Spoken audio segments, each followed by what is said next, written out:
116 అంటే ఇన్ని రోజులు నేను సంప్రదాయం అనుకున్నాను.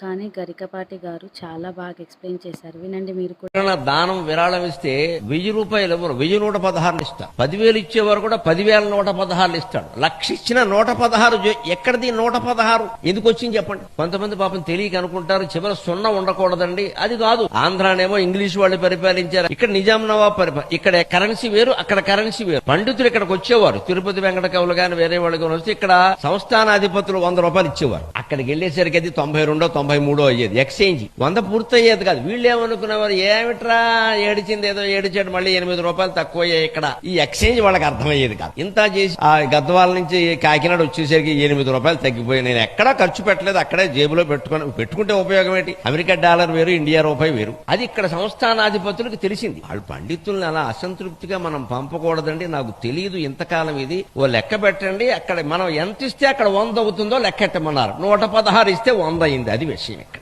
116 సంభావన అనేది అక్కడ